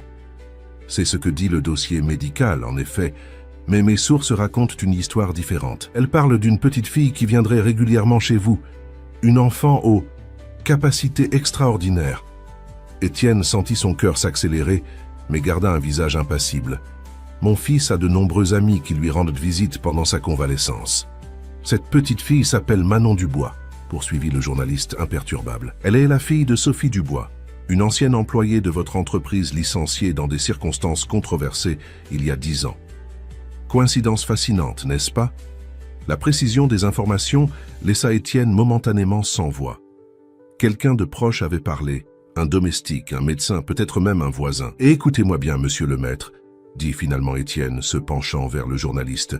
« Ce que vous croyez savoir implique la vie privée d'un enfant, de 2 enfants, en fait. Avez-vous pensé aux conséquences d'un tel article ?»« Justement, » répondit Lemaître avec une sincérité surprenante. C'est précisément pour ça que je voulais vous parler directement. Cette histoire est extraordinaire. Elle pourrait donner de l'espoir à des milliers de familles dans la même situation que la vôtre. Ou transformer la vie d'une petite fille en enfer, contra Étienne. Avez-vous imaginé ce qui arriverait à Manon si votre article était publié? Les médias, les charlatans, les désespérés qui camperaient devant sa porte? Le journaliste resta silencieux un moment, semblant peser ses arguments. Je comprends vos préoccupations. Mais le monde a besoin d'espoir, monsieur Mercier, de miracles, surtout en ces temps difficiles. Et c'est à Manon de le fournir, à une enfant de 10 ans qui n'a pas choisi ce don. Lemaître referma son carnet, le visage soudain grave. J'ai un neveu. Il a 8 ans et souffre d'une maladie dégénérative. Les médecins disent qu'il ne passera probablement pas l'adolescence. Il fit une pause, cherchant ses mots. Quand j'ai entendu parler de votre fils, de cette guérison inexplicable, j'ai pensé à Louis, mon neveu. J'ai pensé à sa mère, ma sœur, qui donnerait tout pour un miracle comme celui-là. Cette confession inattendue changea l'atmosphère de leur conversation. Ce n'était plus simplement un journaliste en quête d'un scoop face à un homme d'affaires protégeant sa famille. C'étaient 2 hommes confrontés à la souffrance d'enfants qu'ils aimaient. « Je comprends », dit doucement Étienne. « Croyez-moi, je comprends. Mais exposer Manon ne sauvera pas votre neveu. Ça ne fera que détruire l'enfance d'une petite fille qui a déjà trop souffert. » Lemaître soutint son regard un long moment. « Que proposez-vous alors ?»« Donnez-moi du temps, » répondit Étienne. « Laissez-moi parler à Sophie, à Manon. Peut-être qu'il existe un moyen de partager cette histoire sans mettre Manon en danger. » Après leur rencontre, Étienne rentra chez lui l'esprit tourmenté. Il avait gagné un sursis, mais pour combien de temps? Lemaître avait accepté d'attendre 1 semaine avant de prendre sa décision finale concernant l'article. Dans le salon du Penthouse, il trouva Sophie et Manon qui l'attendaient anxieusement. Mathieu s'était endormi après sa séance quotidienne. « Alors ?» demanda Sophie dès qu'il franchit la porte. Étienne leur raconta sa conversation avec le journaliste, sans omettre le détail du neveu malade. « Il va publier l'article, n'est-ce pas ?» dit Sophie, la voix tremblante. « Je ne sais pas, il hésite, mais il croit sincèrement que cette histoire pourrait aider d'autres familles. » Manon, qui était restée silencieuse jusqu'alors, leva soudain les yeux. « Est-ce qu'il a raison ?» Les adultes se tournèrent vers elle, surpris par cette intervention. Que veux-tu dire, ma chérie ? Demanda Sophie. Si je peux aider Mathieu, peut-être que je pourrais aider d'autres enfants aussi. La question était posée avec une innocence désarmante. Sophie s'agenouilla devant sa fille, prenant ses mains dans les siennes. Manon, ce n'est pas si simple. Si les gens apprennent ce que tu peux faire, ils ne te laisseront plus jamais tranquille. Tu ne pourras plus avoir une vie normale. Mais si je peux aider, tu n'es qu'une enfant, interrompit fermement Sophie. Ce n'est pas ta responsabilité de guérir le monde entier. Étienne observait cet échange, le cœur serré. Qui était-il pour décider comment Manon devait utiliser son don? Mais qui était-il aussi pour exposer une enfant à un tel fardeau? Peut-être, dit-il finalement, que nous devrions laisser Manon grandir normalement, et quand elle sera adulte, elle décidera elle-même si elle veut partager son don avec le monde. Sophie leva vers lui un regard reconnaissant. Exactement. Elle a le droit à son enfance d'abord. Manon semblait réfléchir intensément. D'accord, dit-elle finalement. Mais le petit garçon du monsieur, celui qui est malade, est-ce que je pourrais au moins essayer de l'aider, lui? Sophie et Étienne échangèrent un regard troublé. Comment refuser une telle demande, née d'une compassion si pure? Nous verrons, dit doucement Sophie. Pour l'instant, concentrons-nous sur Mathieu. Cette nuit-là, Étienne ne trouva pas le sommeil. L'horloge affichait 3 heures du matin, lorsque son téléphone vibra. C'était un message de Sophie. Manon a fait un cauchemar. Elle a pleuré en se réveillant, disant qu'elle voyait des fils partout et qu'elle ne pouvait pas tous les réparer. Je crois que toute cette situation la dépasse. Étienne fixa longuement l'écran, sentant le poids de sa responsabilité s'alourdir encore. Il avait mis en mouvement quelque chose qui dépassait désormais leur contrôle à tous. Et au milieu de ce chaos, une certitude émergeait. Il devait protéger Manon, quoi qu'il en coûte. L'aube se levait sur Paris, baignant la ville d'une lumière rose et dorée. Étienne, qui n'avait pas fermé l'œil de la nuit, contemplait ce spectacle depuis sa terrasse. Les cauchemars de Manon l'avaient hanté, ravivant des questions auxquelles il n'avait pas de réponse. Comment protéger cet enfant extraordinaire sans priver le monde de son don? Comment honorer sa compassion naturelle sans lui imposer un fardeau trop lourd? Son téléphone vibra. C'était Victor Lemaître. « Monsieur Mercier, je suis désolé de vous déranger si tôt, mais j'ai besoin de vous voir. C'est urgent. » Le ton du journaliste alerta Étienne. « Que se passe-t-il ?»« Pas au téléphone. Pouvons-nous nous retrouver au même café dans 1 heure ?» Étienne accepta, l'estomac noué par l'appréhension. Avait-il décidé de publier malgré tout? Ou pire, quelqu'un d'autre avait-il découvert l'histoire? 1 heure plus tard, il retrouvait Lemaître au café du Marais. Le journaliste semblait agité, ses yeux cernés témoignant d'une nuit aussi blanche que celle d'Étienne. « J'ai un problème », annonça-t-il sans préambule. « Mon rédacteur en chef a entendu parler de mon enquête. Un collègue à qui j'avais mentionné l'affaire a vendu l'information. Ils veulent publier dès demain, avec ou sans mon article complet. » Étienne sentit le sol se dérober sous ses pieds. « C'est impossible. Nous avions un accord. » « Je sais et je suis désolé. J'ai essayé de les convaincre d'attendre, mais... » Lemaître secoua la tête, impuissant. Il parle déjà de « l'enfant miracle », de « guérison inexplicable », des titres accrocheurs qui feront vendre. « Vous ne pouvez pas laisser faire ça », insista Étienne, la voix tremblante de colère contenue. « Il n'y a qu'une solution », dit Lemaître après un silence. « Je dois rendre mon article aujourd'hui, mais je peux encore contrôler son contenu. Si vous acceptez de me parler, de me donner votre version, je peux orienter l'histoire différemment. » Étienne le dévisagea longuement. « Comment? Je pourrais mettre l'accent sur les aspects médicaux, les traitements expérimentaux, minimiser le rôle de la petite fille, la présenter comme une simple amie de Mathieu. Ça ne marchera pas. D'autres journalistes creuseront, trouveront les mêmes informations que vous. » Lemaître soupira. « Vous avez raison, mais ça vous donnerait du temps. Quelques semaines peut-être pour préparer autre chose. » Étienne comprit l'implication. « Vous suggérez que nous disparaissions, que nous fuyions comme des criminels? Je suggère que vous protégiez ces enfants par tous les moyens nécessaires, » répondit simplement le journaliste. Étienne quitta le café, l'esprit en ébullition. Il appela immédiatement Sophie pour l'informer de la situation, puis convoqua une réunion d'urgence au Penthouse avec Laurent Thibault, son directeur financier et ami. Quand tous furent réunis dans son bureau, Étienne leur exposa la situation sans détour. « Nous avons moins de 24 heures avant que cette histoire n'explose dans la presse, » conclut-il.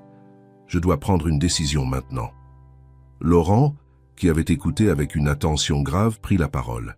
« Tu pourrais démentir, utiliser tes avocats, menacer de poursuites pour diffamation. Ça ne ferait qu'attiser la curiosité, objecta Sophie. Et les journalistes finiraient par découvrir la vérité. Ils trouveront des témoins, des preuves. Alors quoi? Demanda Laurent. Vous partez? Vous quittez Paris? Un silence pesant s'installa. L'idée de fuir, de tout abandonner, semblait à la fois radicale et insuffisante. Il y a une autre option, dit finalement Étienne. Je pourrais acheter le monde. Laurent manqua de s'étrangler avec son café. Acheter un journal entier pour supprimer un article, c'est excessif, suggéra Étienne avec un sourire sans joie. Peut-être, mais efficace. Sophie le dévisageait, stupéfaite. Tu ferais ça? Dépenser des millions juste pour protéger Manon et Mathieu? Sans hésiter. La détermination dans sa voix ne laissait place à aucun doute. À cet instant, la porte du bureau s'ouvrit doucement. Manon et Mathieu se tenaient là, main dans la main. Il était évident qu'ils avaient écouté la conversation. « Vous n'avez pas besoin d'acheter un journal », dit Manon de sa voix claire, « ni de partir. » Les adultes se tournèrent vers elle, surpris par cette intervention. « Manon, » commença Sophie, « c'est compliqué, ma chérie. Les gens vont... »« Je sais, » l'interrompit doucement la fillette. « Ils vont vouloir que je les aide, beaucoup de gens, et je ne pourrai pas aider tout le monde. » Elle s'avança dans la pièce, Mathieu à ses côtés. Mais se cacher n'est pas la solution. Tante Élise disait toujours que la peur est une prison qu'on construit soi-même. Sophie cligna des yeux, confuse. « Tante Élise? Manon, nous n'avons pas de tante Élise. »« Pas la nôtre, » précisa Manon en désignant Étienne. « La sienne, sa maman. » Un frisson parcourut l'échine d'Étienne. Comment Manon pouvait-elle connaître le surnom que lui seul utilisait pour sa mère? Il ne l'avait jamais mentionné devant elle. « Je l'ai vue dans la maison de la rue Blomette, » expliqua Manon, comme si elle lisait dans ses pensées. « Elle est gentille. Elle dit que tu ne dois pas avoir peur pour moi. » Un silence stupéfait accueillit ces paroles. Était-ce une coïncidence? Une imagination d'enfant? Ou quelque chose de plus profond, lié à ce don inexplicable? « Que proposes-tu alors, Manon » demanda doucement Étienne, décidant de faire confiance à cette sagesse qui semblait dépasser l'âge de la fillette. « La vérité, » répondit-elle simplement. « Mais pas toute, pas maintenant, juste assez. » Mathieu serra la main de son ami. Manon a une idée, une bonne idée. Les adultes échangèrent des regards perplexes, puis Étienne fit signe aux enfants de s'asseoir. « Nous vous écoutons. » 1 heure plus tard, Victor Lemaître recevait un appel d'Étienne Mercier. À sa grande surprise, l'homme d'affaires l'invitait à venir au Pantouse immédiatement, avec son rédacteur en chef. « Vous allez nous accorder une interview exclusive ?» expliqua Étienne, « mais selon nos conditions. » Le soir même, dans le salon du Pantouse Mercier, une scène surréaliste se déroulait. Victor Lemaître et Jacques Duval, rédacteurs en chef du Monde, assis face à Étienne, Sophie et leurs enfants respectifs. Sur la table basse, un contrat épais que les journalistes venaient de signer, un accord de confidentialité et de contrôle éditorial sans précédent. « Voici ce que nous proposons », commença Étienne. « Un article sous votre signature racontant l'histoire de la guérison progressive de Mathieu. Vous mentionnerez un traitement expérimental, des avancées médicales prometteuses et l'importance du soutien psychologique dans le processus de rétablissement. » « Et le rôle de Manon ?» demanda Lemaître perplexe. « Vous direz qu'une amitié extraordinaire s'est développée entre 2 enfants, apportant un soutien émotionnel crucial à Mathieu. » Étienne fit une pause. « Ce qui est parfaitement vrai. Mais, et les témoins?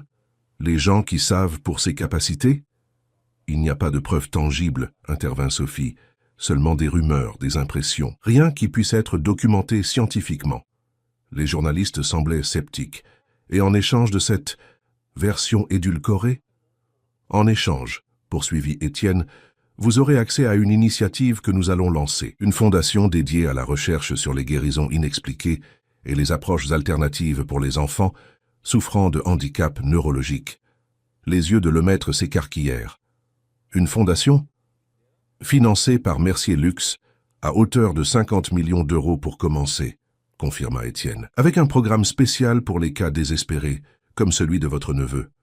Duval se pencha en avant, soudain intéressé. « Et Manon? Quel sera son rôle dans cette fondation ?»« Aucun, officiellement, » répondit fermement Sophie. « Ma fille restera une enfant comme les autres, avec une vie privée respectée. »« Mais, » commença Manon, surprenant tout le monde. Je pourrais parfois visiter des enfants, comme une amie, sans caméra, sans journaliste. Sophie regarda sa fille avec un mélange de fierté et d'inquiétude. « Manon, c'est mon choix, maman, » dit doucement la fillette. « Je ne peux pas aider tout le monde, mais je peux aider certains. » Les journalistes observaient cette scène avec fascination. Même sans connaître l'étendue de ses dons, la maturité et la compassion de cet enfant étaient évidentes. « Une dernière chose, » ajouta Étienne. « L'article que vous écrirez restera dans vos archives. Un jour, quand Manon sera adulte et pourra décider par elle-même, elle choisira peut-être de raconter toute l'histoire. Ce sera son droit. » Après le départ des journalistes, un calme étrange s'abattit sur le penthouse. Les enfants s'étaient endormis côte à côte sur le canapé, épuisés par l'intensité de la journée. « Tu crois que ça va marcher ?» demanda Sophie à voix basse, contemplant leur visage paisible. Étienne soupira. « Je ne sais pas. Mais c'est le meilleur compromis que nous ayons trouvé. Et c'était leur idée, après tout. »« Une fondation entière » murmura Sophie, secouant la tête avec incrédulité. « Tu ne fais jamais les choses à moitié, n'est-ce pas ? Pas quand ça compte vraiment. » Il hésita, puis ajouta « Et puis, ce n'est qu'un début. J'ai d'autres projets en tête. » « Comme quoi ? » Comme réviser toute la politique de ressources humaines de Mercier Luxe, créer un programme de soutien pour les employés en congé parental, financer des crèches d'entreprise. Sophie le dévisagea, stupéfaite. « Tu es sérieux ? » « Parfaitement sérieux. Ces derniers mois m'ont fait réaliser à quel point j'avais été aveugle. Combien de talents comme le tien ai-je perdu à cause de politiques archaïques et inhumaines ?» Un silence confortable s'installa entre eux, ponctué seulement par la respiration régulière des enfants endormis. « Tu sais, » dit finalement Sophie, « Manon m'a dit quelque chose d'étrange hier soir. Elle m'a dit que parfois les gens doivent se briser complètement pour pouvoir se reconstruire différemment. » Étienne sourit doucement. « Ta fille est bien plus sage que nous tous réunis. C'est vrai, et ton fils est bien plus courageux que la plupart des adultes que je connais. » Ils regardèrent à nouveau les enfants, leur connexion évidente même dans le sommeil. Mathieu avait instinctivement posé sa main sur celle de Manon, comme pour la protéger. « Ils vont changer le monde », murmura Étienne. « Peut-être pas comme nous l'imaginions, mais ils le feront. » 6 mois plus tard, la Fondation Mercier-Dubois pour la recherche neurologique pédiatrique ouvrait ses portes dans un bâtiment moderne du 13e arrondissement. L'article du Monde avait fait sensation, mais dans le sens souhaité, célébrant la résilience d'un enfant et le pouvoir de l'amitié, tout en annonçant cette initiative philanthropique majeure. Mathieu marchait désormais presque normalement, avec seulement une légère claudication qui, selon les médecins, disparaîtrait probablement avec le temps et la rééducation. Il avait repris l'école, non plus avec un précepteur privé, mais dans un établissement ordinaire où, pour la première fois, il se faisait de vrais amis. Manon, pour sa part, continuait sa vie d'enfant, partageant son temps entre l'école, ses nouvelles passions pour le dessin et la musique, et des visites occasionnelles à la Fondation. Ces visites restaient strictement confidentielles, connues seulement d'un cercle restreint. Si certains enfants montrèrent des améliorations inexplicables après avoir joué avec elle, cela restait un mystère que personne ne cherchait à élucider publiquement. Sophie avait accepté un poste de directrice artistique à la Fondation, en plus de son travail chez Tissu d'Azur. Sa créativité trouvait un nouveau souffle dans la conception d'espaces thérapeutiques colorés et stimulants pour les enfants hospitalisés. Quant à Étienne, il avait profondément transformé ses priorités. Mercier Luxe prospérait toujours sous sa direction, mais il déléguait davantage, consacrant une part croissante de son temps à la Fondation et surtout à son fils. Un soir d'hiver, alors que la neige tombait doucement sur Paris, Étienne et Sophie se trouvaient sur la terrasse du penthouse, contemplant la ville illuminée. À l'intérieur, Manon donnait à Mathieu une leçon de piano improvisée, leur rire filtrant à travers les baies vitrées. « Tu te souviens de ce que Manon a dit le jour où elle est entrée dans ce restaurant ?» demanda soudain Sophie. « Donnez-moi à manger et je guérirai votre fils. » Étienne hocha la tête, le souvenir de ce jour fatidique toujours vif dans sa mémoire. « Je crois que nous n'avions pas compris, » poursuivit Sophie doucement. « Ce n'était pas juste les jambes de Mathieu qu'elle devait guérir. »« Non, » acquiesça Étienne, comprenant parfaitement ce qu'elle voulait dire. « C'était bien plus que ça. » Il tendit la main vers celle de Sophie, qui hésita un instant avant d'entrelacer ses doigts aux siens. Leur relation avait évolué lentement, prudemment, chacun portant encore les cicatrices de son passé. Mais comme Manon l'avait dit à Mathieu lors de leur première vraie rencontre, Parfois, les choses cassées peuvent être réparées. Pas exactement comme avant, mais peut-être mieux. À l'intérieur, Manon s'interrompit au milieu d'une mélodie et leva les yeux vers la fenêtre, observant les deux adultes sur la terrasse. Elle sourit doucement, comme si elle voyait quelque chose d'invisible aux yeux ordinaires. « Regarde », murmura-t-elle à Mathieu. Les fils autour d'eux brillent. « Quel fils ?» demanda Mathieu, curieux. Manon haussa les épaules avec cette simplicité enfantine qui contrastait tant avec sa sagesse intérieure. Les fils qui relient les personnes qui s'aiment, ils sont partout, tout le temps. La plupart des gens ne peuvent pas les voir, mais ils sont là. Elle reprit son morceau de piano, laissant Mathieu méditer sur ces paroles énigmatiques. Dehors, sous les flocons de neige qui dansaient dans la lumière des réverbères, Étienne et Sophie restaient silencieux, contemplant la ville qui s'étendait à leurs pieds, une ville où, grâce à une petite fille aux pieds nus et à sa mère courageuse, ils avaient tous deux redécouvert ce qui compte vraiment. Et tout cela avait commencé par ces simples mots. « Donnez-moi à manger et je guérirai votre fils. »